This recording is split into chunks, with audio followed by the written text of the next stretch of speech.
Well, good afternoon, Bronx Country. On behalf of the Department of Collegiate Athletics, I'm very excited today to be standing before you to announce our new head men's basketball coach. I can tell you the past 18 days has been a whirlwind. I've received hundreds, and I mean hundreds of phone calls. We've received hundreds of applications for both of our open positions, and I can tell you we got the exact person that we were looking for. It's been an exciting time this past year. It's been hard to kind of sit back and kind of appreciate a lot of what's occurred with us getting into the Western Athletic Conference, starting soccer programs, and now starting a new era for Bronx basketball and hiring our new coach. We're excited to have Dan Hipsher, Sue Hipsher, welcome them to the Valley. Very excited about having them as part of the Bronx family. I'd be remiss if I did not thank a number of individuals. As I said, it's a very quick and efficient search.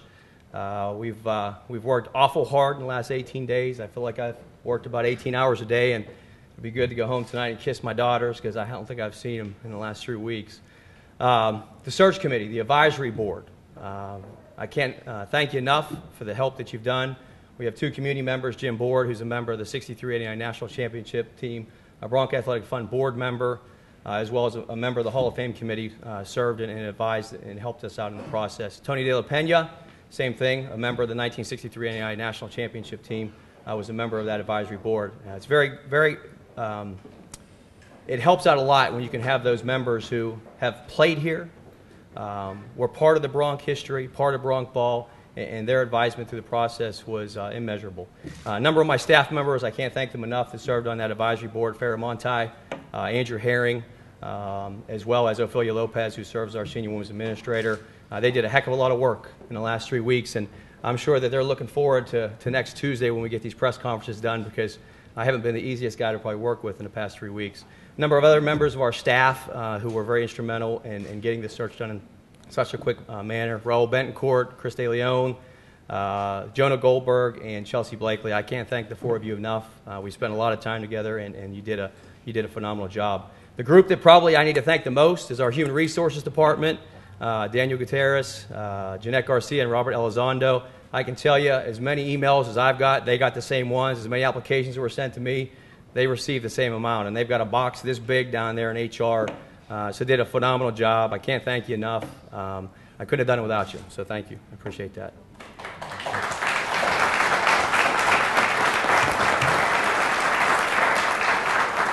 The person I would like to really thank the most is our president, Dr. Robert Nelson. We spent a lot of time together in the last 3 weeks, a lot of text messages, a lot of emails, a lot of phone calls. He's been a phenomenal advisory individual throughout this process. He helped me really kind of go through those final pool of candidates. We spent a lot of time on campus as well at dinner getting to know the individuals that we were looking to seek as our next basketball coach. And I can't thank him enough, his support in intercollegiate athletics. He wants to win. He wants to win quick. And he's very supportive of athletics. And I can tell you, our next head men's basketball coach, a big reason why he accepted this job, not because of myself, was because of our president, Dr. Robert Nelson. With that said, I would like to turn it over to him to say a few words on behalf of the university.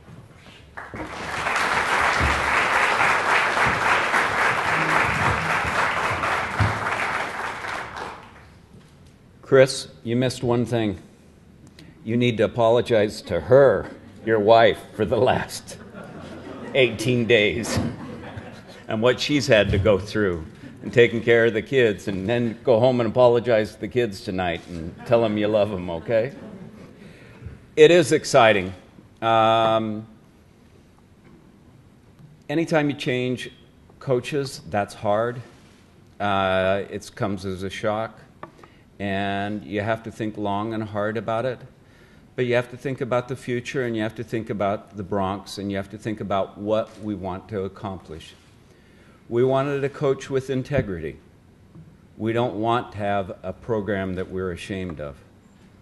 We wanted a coach who knew that athletics was important, but if these students didn't graduate, it wasn't worth it at all. We needed a coach who would retain the students here and would work for graduation. We needed a coach who would spend time individually with the students and time on the court with the students. We needed a coach's coach, a coach who could create the next generation of coaches. And if anybody knows anything about Coach Hipsher, you know how many great coaches he's gone on to help create. You know, Shaka Smart. And we could just go on and on with the names of who he's helped. Most of all, we needed somebody who could tone down Chris. We needed somebody taller than Chris. We got the right man. I said in the press release that that Luke Jackson's number would be looking down on the next winning generation of Broncs. And I think that with Coach Hipsher, we've got the coach that will help us do that.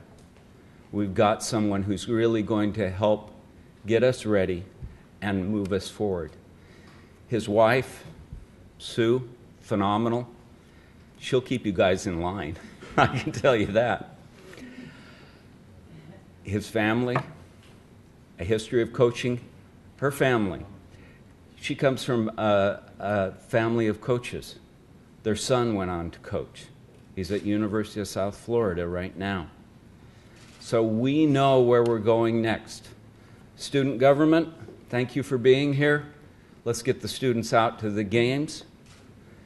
Let's get everybody out there and let's be loud and let's be ready to go.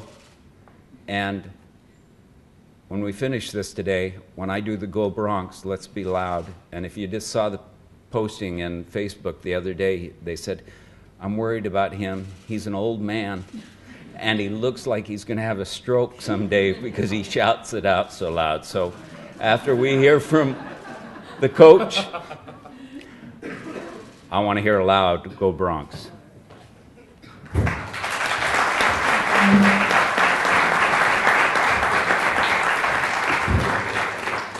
Can we have our new SGA president and vice president stand up?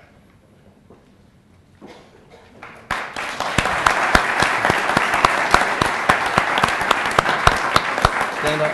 Coach Hipsher, I met with these two young men this week. They're the first two in the Bronx Zoo for next year. There we go. Ready to rock and roll.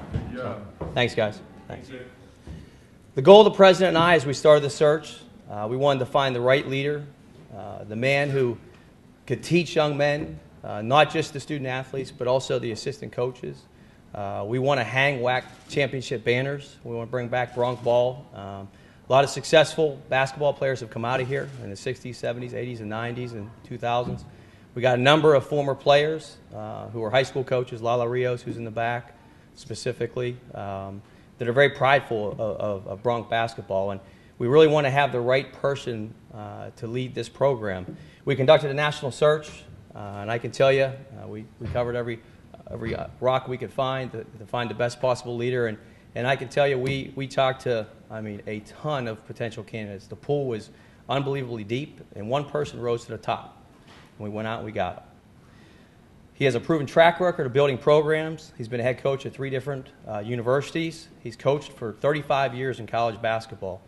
What we were looking for was a CEO of the program, someone who's been a head coach. Someone who's been in the recruiting wars, throughout the nation. He's got strong contacts here in the state of Texas, which is what we were looking for. We really were looking for someone who had pride to be the Bronx basketball coach, someone who can reach out to the community, someone who can bridge the community here and bring that pride back in the Bronx basketball. He's been part of 572 wins in his career as a head and assistant coach. He has 238 wins. As a head coach, he's been to 9 NCAA tournaments, 5 NITs. I could go right down the laundry list of statistics. I think one of the things that is the most important, when I talk to these young men over here in the green polos as part of our team, they want to see discipline. They want to work hard. I see it in their faces when I talk to them. They want to hang WAC banners, championship banners. He is a teacher of young men. And I can say a lot of the media here that you got, that what they say about Dan Hipsher, almost everybody in there said he's a teacher. That is a lost art in coaching. A coach's coach, as Dr. Nelson said. That was very important to us as we were looking for our coach. He's not just a teacher of young men, but also assistant coaches. You know, he's mentored a number of Division I head coaches out there at major institutions. Anthony Grant, who's the current head coach at Alabama. Shaka Smart, as the president said, at Virginia Commonwealth. Keith Dambrot, who's the head coach at the University of Akron. And also Pat Knight, Bobby Knight's son, who's the head coach at Lamar University. And so when we look for that coach, and we found that coach, we've got a teacher of young men. And I can't tell you, I can't be any more excited to introduce your next head men's basketball coach, University of Texas Pan American, and our newest Bronc, Dan Hipsher.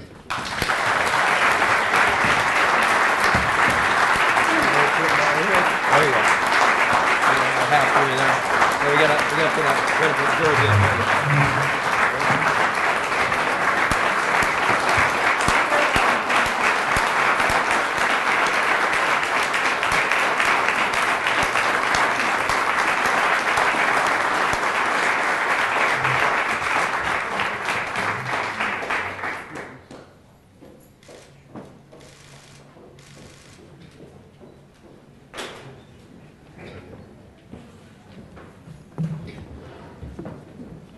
I have a great big head.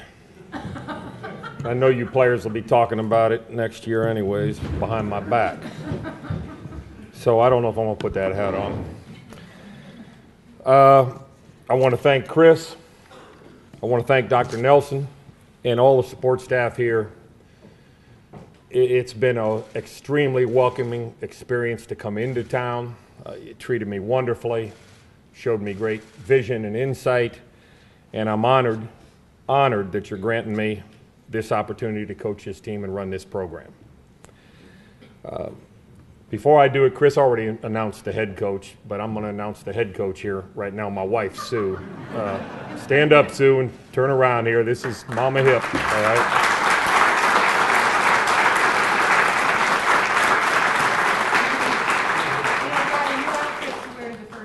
right? So guys, understand, you know, when I go home, I'll hear who should have played more, who should have played less, and what's going on, and I'll get back to you the next day with the insight, okay? Chris talked about 200 calls that came in, and he didn't explain 150 of them were me. But, you know, great pool. And he didn't know that because that's my first request of you, okay, is to set me up an appointment to talk with Chris. Because my parents told me not to interrupt people when they were talking, so I haven't been able to talk to Chris in 2 days.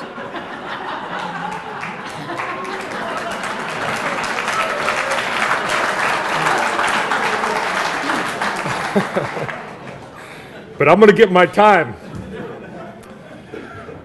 This is exciting times here in the region and the valley, and boy, the progression of the school, we want to be right in sync with that with the program. And we promise to do that. WAC opportunities, getting in the NCAA tournament, playing on national TV, putting a stamp on this university is where we want to be.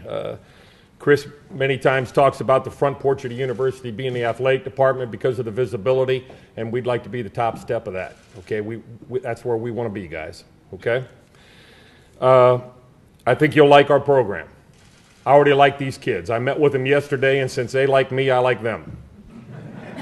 Okay, nah, I'm just kidding. They were great kids, attentive, wonderful. I think they're representing the university in the right way, and I was thoroughly impressed. We're going to give you a program that I think the university, the community, the student body, you guys, the government, get them there, okay? Your elected officials, get them there, okay? The alumni base, and I think I already said the community can be proud of. When they watch our team, I think they'll see a team that works hard. I think they'll see a disciplined group out there. And as I told these guys, those are givens. That should be a given. I shouldn't have to ever talk about playing hard, working hard, and being disciplined. What we're going to try to do is get them to play smart enough to then have a chance to win. Because the team that makes good decisions has an opportunity to be successful every night. And that's what I think you'll see out there. You'll see a style of play you enjoy that involves passing, movement, and teamism. And, you know, we're going to try to make it look like everybody's a contributor out there. You know, I've got 2 jobs here, all right? I got a lot of different jobs, but I have 2 jobs for them. One's to make them the best basketball player they can be and a chance to be successful out on the floor. And the second job is to be successful in life when they leave here. I've got players all over the country. I've got ex-players that are coaching. As Chris said, I've probably got 15 to 20 high school coaches out there, 2 or 3 Division II coaches, a couple JUCO coaches. I stay in touch with all of them. They stay in touch with me because I think they felt like I had their best interests in mind, okay? So that's what I'm here for. We hope our program involves the community in a two-way street. We want to give back to the community. We want to be involved in the community, and we want them in turn then to support us. But as I said, you got to make a friend sometimes to get a friend, so we're going to get out there and make friends first. Sue will be out there. She'll be out there. She'll drive you all nuts. She's no bigger fan, no bigger storyteller than her. So put her to work.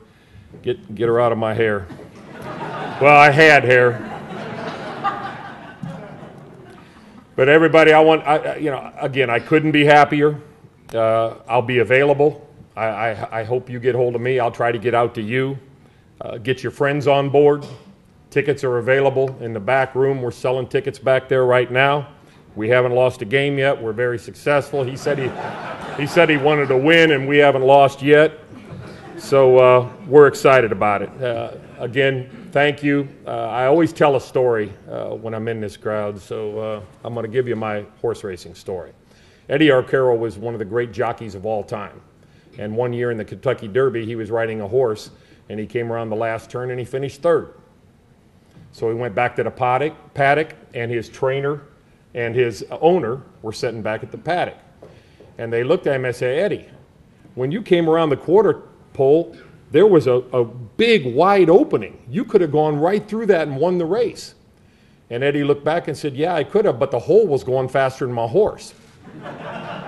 Now, if you think about that a little, you understand what I'm saying. Well, we're going to plug that hole, okay? We're going to get in front of that hole, all right?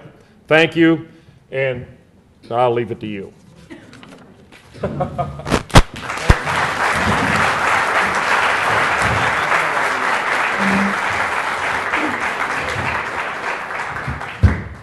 Well, on behalf of the athletic department, I want to thank everybody for coming out this afternoon. It's a very exciting announcement. We have one other exciting announcement coming up Monday, 3 p.m., same place. We will announce our new head women's basketball coach. We announced it yesterday, Larry Tidwell, very successful head coach at Lamar University. He's won 4 of the last 6 years, 20 games or more, 5 of the last 6 years, 19 games or more, and has been in 3 postseason tournaments. I can't tell you how excited we are about having Coach Tidwell represent this university and our young women with the Bronx women's basketball team. Members of the media, myself, Coach Hipsher, and Dr. Nelson will be available at the end of today's press conference to answer any other questions you may have. And with that said, I'm going to turn it over to our leader to do the Go Bronx. Now you'll see how it's done. Everybody, stand up. And I'm not going to have a stroke, in spite of Facebook. On 3. 1, 2, 3. Go Bronx!